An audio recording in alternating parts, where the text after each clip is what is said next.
Allora, diciamo che ogni volta che insomma si torna a casa dopo una serata di cabaret, di comicità, la domanda che mi viene posta da mia madre non è hai fatto ridere, è hai cantato, perché io nasco come cantante musicista, suono tutti gli strumenti ma male, ho iniziato molto presto a suonare, erano le 7 di mattina, insomma, mamma mi ha diciamo, iniziato alla musica, alla canzone romana, insomma, a tutte quelle che erano le passioni di casa con Claudio Villa, Alberto Sordi e il grande cinema di De Sica, Totò, quindi cioè, poi a scuola non ho fatto l'asilo, sono arrivato, mi sono trovato insomma abbastanza spiazzato, ho detto che succede qua, poi parlavo, la gente rideva,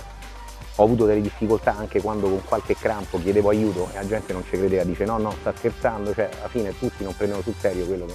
in quel momento stava disteriamente e alla fine ho detto forse devo farne un mestiere, quindi insomma l'ho scoperto molto presto, anche lì era pure prima, erano le 6 di mattina. Il mio esordio è stato in radio a 12 anni in un programma che si chiamava Il Quiz e Taccio, da lì la passione per il quiz con Mike Bongiorno, con i grandi conduttori, Corrado, Vianello. Imitavo, facevo le imitazioni e poi dopo, come le ho stravolte, adesso imito i personaggi famosi che imitano me, non so, ciao sono Robert De Niro e sto imitando Massimo Bagnato, ciao sono Robert Redford e sto imitando Massimo Bagnato. Comunque parlando di imitazioni, imitavo ed imito Renato Zero, insomma io sono anche un sorcino, amo tanti cantanti, tra questi insomma ho detto molto quelli del passato, poi sono melomane, amo l'opera e la musica classica, però mio nonno quando imitavo Renato Zero mi diceva Massimo lo fai meglio te, io dico nonno quello è Renato Zero, come faccio a farlo meglio? Massimo fidate lo fai meglio te, lo farò meglio io.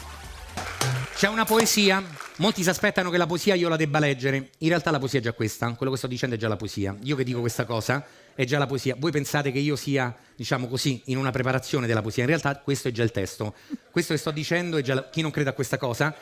è già la poesia, quello che sto dicendo è già la poesia, chi non mi sta credendo? Chi pensa di vivere un incubo con questa cosa? Questa è già la poesia, giuro, questa è già la poesia. Chi ormai è scettico non mi... Questo chi ormai è scettico è già una frase della poesia. Buio. Ok, perfetto. Allora, sono pronto perché c'è un artista che passò dal teatro al cinema alla fiction facendo il percorso inverso, cinema, musical, teatro, fiction, musical, operetta, cinema, musical, teatro, fiction, cinema, musical, ping pong tra fiction, operetta, fiction, operetta, fiction, operetta, musical, teatro, fiction, si chiama Flavio Burrani. Questa poesia è dedicata a Flavio Burrani, la persona che passò dal cinema al teatro alla fiction, facendo il percorso inverso, cinema, musical, teatro, fiction, cinema, musical, operetta, teatro, fiction. Ping pong tra chi si sta esaurendo con questa cosa? La poesia si chiama Flavio Burrani, tu che sei passato al cinema, al musical, al teatro, alla fiction, facendo il percorso inverso, musical, cinema, teatro, fiction. Chi pensa che io stia delirando? Musical, cinema, teatro. Poesia. Flavio Burrani, tu che sei passato dal cinema, al musical, al teatro, fiction. Noi non ti dimenticheremo mai, grazie. E vince il premio Flavio Burrani di questa edizione, vince il premio Flavio Burrani di questa edizione, Franco Battiato. Ritira il premio Franco Battiato. Franco, stai tranquillo, già che è venuto, già è stato carino, dai. Franco, non ti preoccupare, chi pensa che non ci sia bisogno che venga sul palco? Benissimo, signori no, a parte gli scherzi, mi è venuto a trovare Claudio Baglioni. Ieri pomeriggio alle 4, una brava persona, davvero. Ma cioè, sicuramente può essere coltivata, ma mai senza avere quel germe, quel seme, geneticamente parlando, insomma, sto pensando alle scuole di comicità che secondo me insomma, sono i film che puoi vedere con Macario, con appunto i grandi del passato, con Aldo Fabrizi. Quella è una scuola inconsapevole, come il grande attore Listrione può andare, con tutto il rispetto, in accademia e fare i numeri del vecchio trombone o del nuovo Listrione dell'attor giovane, ma se non c'hai dentro appunto la vocalità e soprattutto quella vocazione alla risata, perché io vedo fior di copioni detti male, non fare, mentre una cosa detta così semplicemente che non dovrebbe nemmeno far ridere perché non è nemmeno una battuta, a me fa ridere, quindi infatti io penso di essere uno di quelli che fa ridere senza battute certe volte. Ma il materiale scritto intanto adesso c'è la grande tecnologia, insomma, con i registratori vocali, con la scrittura automatica, la scrittura che comunque prende spunto dalle immagini, quindi uno storyboard. Nel mio caso, insomma, sto lì col registratorino, mi vengono delle battute, non so, due di riferimento, l'ho sentita ad una persona, mi ha detto Massimo, sono 2 anni che non ti vedo, sei rimasto alto uguale, e io ho detto, su, fammi appuntare questa cosa. Oppure Massimo, io in 40 anni non ci ho mai avuto gli occhi azzurri, fammi prendere quest'altra cosa. È la vita che ci regala le battute più belle. Nel mio caso io penso devo scegliere un complimento, è quello di non puntare sulla scorciatoia, che molto spesso è quando diventa intercalare o comunque che è una situazione di exploit dialettale, che può essere una parolaccia, chiamiamola così, nel suo diciamo vocabolo, nella sua accezione più classica, c'è stata anche nelle grandi commedie e nei film. Per quello che è il discorso comico del politicamente corretto, ma nel mondo e nel versante della comicità, io penso che non serva, ce l'hanno dimostrato, appunto adesso sembro monotono, mi ripeto, ma Sordi, Macario, Totò, Fabrizi, Peppino De Filippo, Paolo Stoppa, Caro Tenuto, vabbè insomma anche la commedia all'italiana a un certo tipo, tutti, anche i grandi caratteristi, non so, da Luigi Pavese, Campanini, grandi attori, cioè la volgarità non serve, quindi secondo me politicamente corretto intanto è non prendere in giro i più deboli, non prendere in giro diciamo situazioni scomode o comunque socialmente purtroppo toste da affrontare, e secondo me si può ridere in maniera serena, senza che la comicità poi vada a stimolare concetti che esteticamente non sono all'altezza. Bisogna alzare l'asticella della qualità, secondo me. Firipinzi. Ah, documentario sul Firipinzi Lantrocopio. Allora, io so di interpretare i vostri desideri, l'ho fatto tanti anni fa, ma adesso il Firipinzi Lantrocopio è in estinzione e grazie a questo documentario vi sensibilizzerò affinché il Firipinzi possa restare uno dei protagonisti della fauna terrestre. Il Firipinzi Lantrocopio è dotato di questa Pinnibus firrigilantribus che insieme al Cordonibus firriginoris gli consente un'importante funzione natatoria. Grazie a questo Cordonibus firrigilantribus il Firipinzi Lantrocopio può cacciare. Grazie a questo Manticus firriginoris si trasforma in strumento musicale nelle sagre popolari. E grazie al Crestibus Manticus firri si trasforma in elica per catturare così le possibili prede dall'alto. Compagno riproduttivo del Firipinzi Lantrocopio è il Balamba baludembus, che mantiene la postura eretta per tutto il periodo di veglia, mentre è interessante notare la posizione assunta durante il letargo. Grazie a queste Ovattibus firriginoris, il Balamba baludembus nella stagione degli amori riesce ad impollinare agevolmente il Firipinzi Lantrocopio. Firipinzi che dopo 2 settimane di travaglio dà vita al piccolo Gianluigi Ginoricus. Il documentario finisce qui, grazie.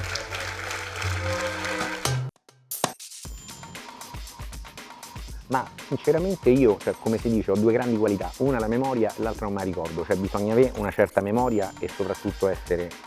portati all'improvvisazione. Per quello che riguarda il mio discorso, cioè porto un canovaccio, già so dove devo andare a parare, certe cose già me le figuro mentalmente, scrivo semplicemente la frase di riferimento che mi possa dare l'incipit, poi un po' di improvvisazione, un po' di mestiere, un po' di repertorio e soprattutto la sperimentazione viene fatta, ripeto, empiricamente, e dopo dici questa cosa funziona, la lascio e trovi una costruzione più o meno che vada e che possa andare sul sicuro, come ho sempre fatto. Chi pensa che io stia dicendo la verità, chi pensa che io abbia battute che funzioni, non lo so, comunque è una scrittura sempre che vive e che si genera sul palco. Ma io la timidezza, non voglio parlare dello zodiaco, io sono del segno dei gemelli, ho grandi esponenti tra Lorenzo Olivier, Alberto Sordi, Pippo Baudo, sembra che Dante Alighieri fosse dei gemelli, a proposito parliamo di scrittura, quindi c'è sta un gemelli di riferimento di Dante Alighieri. Per il discorso del pubblico, se immagini di dover fare la serata con un po' di timidezza, secondo me il pubblico la percepisce. Se pensi che quella sia una serata di amici, tra amici, psicologicamente dici stasera mi devo divertire, sbaglio, lo dico, non mi ricordo una cosa, lo dico,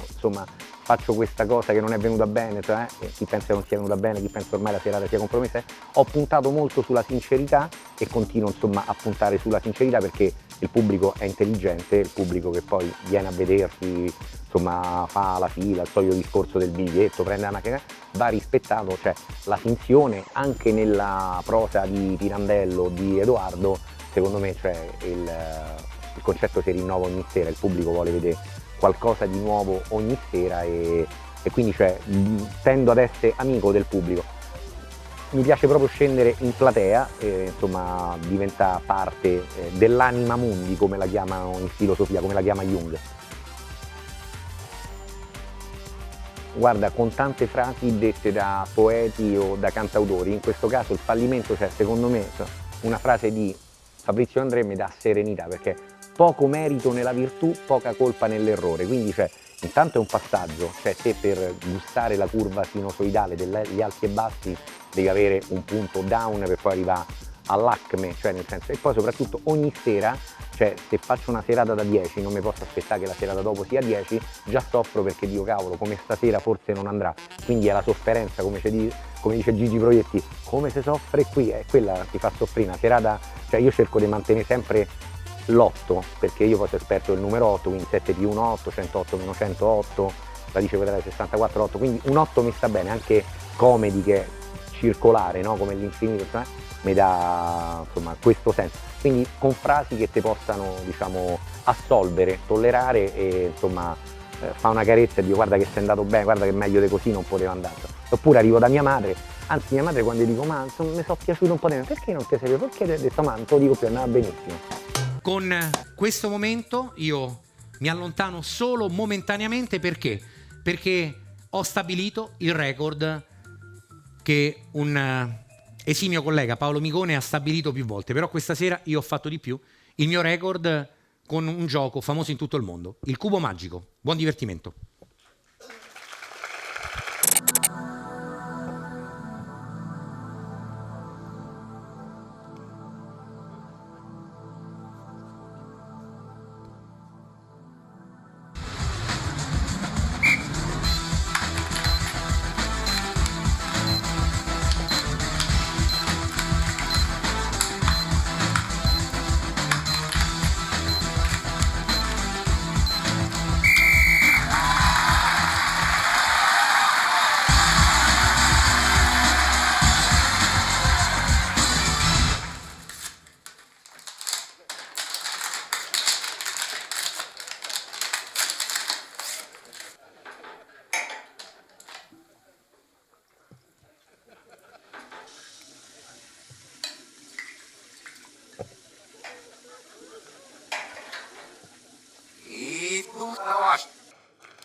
Vabbè ragazzi, dopo tutto questo che ho detto ho aperto una scuola di comicità e soprattutto un corso antitruffa, 3 lezioni a 15.000 euro, no? Cioè fate i laboratori, divertitevi, salite sul palco, andate nei locali di cabaret, sperimentate e soprattutto cioè, se voi siete convinti di avere quella vena comica, cioè proprio supportata anche magari da persone che insomma ve la facciano